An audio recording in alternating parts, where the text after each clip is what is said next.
नमस्कार, मैं हूं संजय। मेरे धीमा न्यूज में आप सभी का स्वागत है।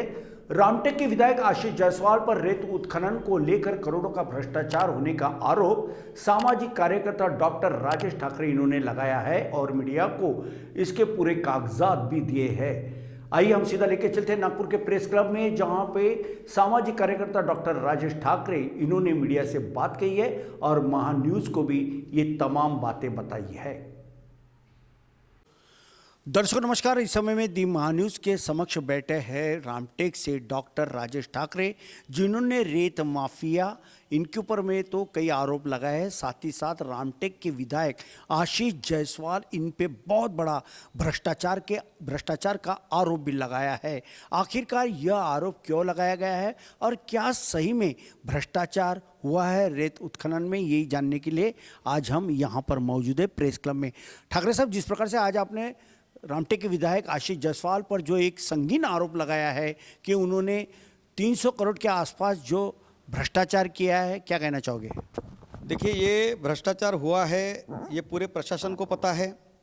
सरकार के स्तर पर पिछले 3-4 सालों से भी इस पर इंक्वायरी बैठना चाहिए करके कुछ लोगों ने डिमांड भी किए हैं, लेकिन कुछ भी नहीं हो रहा है।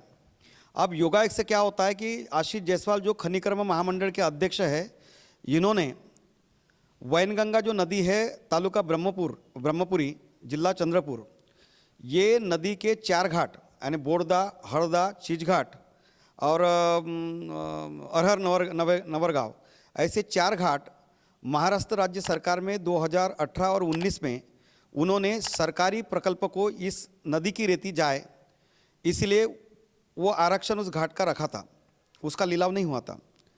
उसका फ़ायदा लेते हुए, और उस समय बहुत सारे स्टेट में लिलाव भी बंद थे, उसका फ़ायदा लेते हुए कि लिलाव बंद है, क्यों ना अपन ऐसा करेंगे कि अपन घाटी अपने तरफ दे दो, शासकीय प्रकल्प कहीं रुकना नहीं चाहिए।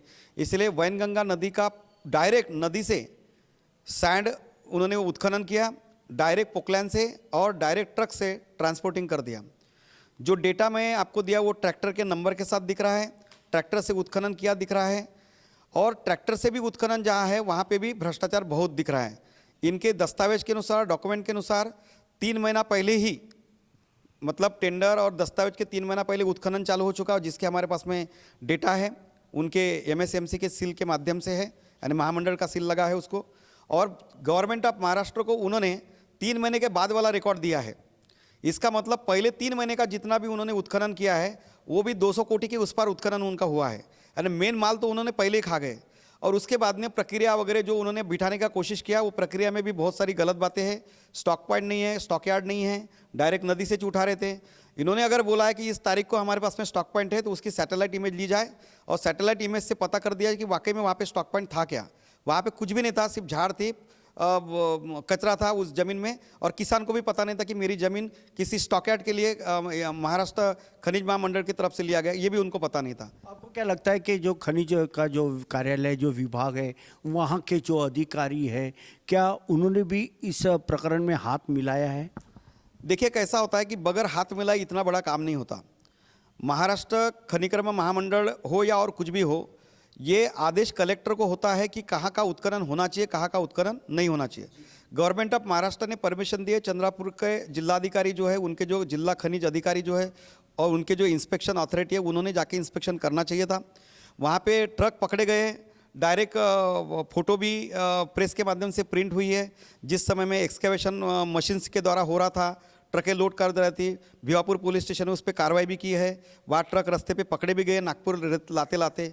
तो ऐसा बहुत सारे दस्तावेज है जहाँ भ्रष्टाचार भी दिखेंगे और वास्तविकता भी वो भी दिखेंगे। सर, ये बताइए कि जिस प्रकार से आपके बातों से तो यही लग रहा है कि पहले की सरकार और वर्तमान सरकार, इनके आंखों में धूल झोंक कर ये कामकाज किया है, ऐसा आपको लगता है? तो अभी आपकी अगली मांग क्या है? देखिए, कैसा है कि सरकार 2 इस समय थी, अब दोनों सरकार में इन्होंने सरकार के साथ धोखा किया है।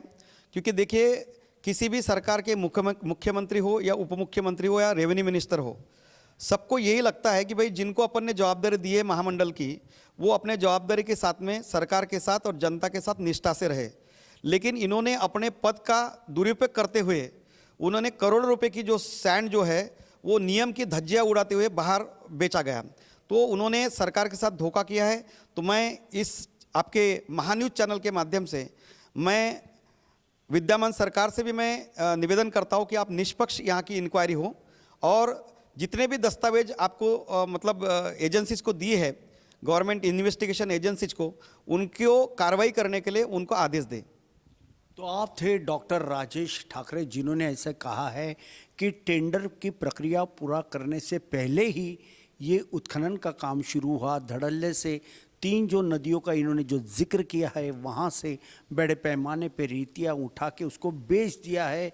बाद में कोई कुछ बोलेगा, इस बात को लेकर ऑफिशियल खानापूर्ति जरूर की गई है, लेकिन सबसे पहले माल उठाया गया, निकाला गया, बेचा गया और ये भ्रष्टाचार होने के बाद फिर कहीं ना कहीं टेंडर की प्रक्रिया पूरी की गई है।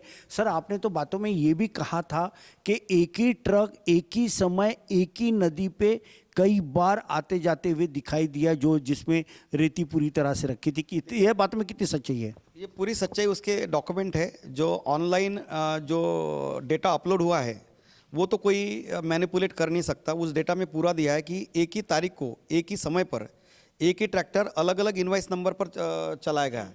इसका मतलब पूरा का पूरा फ्रॉड किया है। वो 1000 पेजेस में से कम 500 से 600 पेजेस में उस प्रकार का भ्रष्टाचार है। आपके पास पूरे प्रूफ है? प्रूफ है। प्रूफ मैंने सबको प्रेस कॉन्फ्रेंस में सबको दिया हूँ और आप उस प्रूफ के आधार पर उनको भी पूछ सकते हैं कि भैया इस प्रकार से आपके संदर्भ में जो है भ्रष्टाचार की जो भी आरोप लगाए जा रहे हैं उसमें क्या है और ये जो डॉक्यूमेंट है वो उसका क्या है, क्या सही क्या गलत, उन्होंने आप लोगों ने भी पूछना चाहिए। और मेरी एक सरकार से भी एक रिक्वेस्ट है कि वो जिस पद पर अभी है उस पद पर से जल्द के जल्द उनको हटाया जाए, क्योंकि ऐसे लोग, ऐसे शासकीय रेवेन्यू जो खुद ही खा गए, ऐसे लोगों को सरकार का विश्वासपूर्ण खाते पर जहां बहुत बड़े पैमाने पर रेवेन्यू आता है, ऐसे खनिकर्म महामंडल के अध्यक्ष पद से उनको वहाँ से हकलना चाहिए। उनके जगह अच्छा जवाबदार व्यक्ति को वहाँ पे जवाबदारी देना चाहिए, जिससे राज्य सरकार की उन्नति हो। तो आप थे रामटेक के सामाजिक कार्यकर्ता डॉक्टर राजेश ठाकरे। इन्होंने ऐसे कहा है कि भ्रष्टाचार जिन्होंने किया है, ऐसे रामटेक के विधायक आशीष जायसवाल को जल्द से जल्द उस महामंडल में से निकालना चाहिए। उनके ऊपर में यो अच्छी कड़ी कार्रवाई होना चाहिए। और जिस प्रकार से ये जो भ्रष्टाचार हुआ है, ये बहुत ही इस समाज के लिए बहुत बड़ी बात है। और ख़ास बात यह है कि सरकार के आंखों में धूल झोंकने का काम विधायक आशीष जायसवाल इन्होंने किया है। ऐसे कई आरोपों के साथ इन्होंने इस प्रकार के कई फोटोग्राफ्स और दस्तावेज आज पत्र परिषद में तमाम मीडिया को दिया है और महान्यूज़ के पास भी ये पूरे पुख्ता सबूत इस समय में हाथ में जो राजेश ठाकरे इन्होंने दिया है। अब इस केस में सरकार अपना क्या स्टैंड लेता है? क्या रामटेक के विधायक आशीष जायसवाल पे कड़ी कार्रवाई होगी? क्या जनता को न्याय मिलेगा? क्या इस प्रकार का जो रेत माफिया, जो रेत तस्कर के नाम पे जो भ्रष्टाचार किया जा रहा है, ऐसे महामंडल के अधिकारी हो या हो विधायक आशीष जायसवाल, इन पर राज्य सरकार अब क्या कार्रवाई करती है? इसलिए इस पूरे राज्य के लोगों की निगाहें लगी हुई है।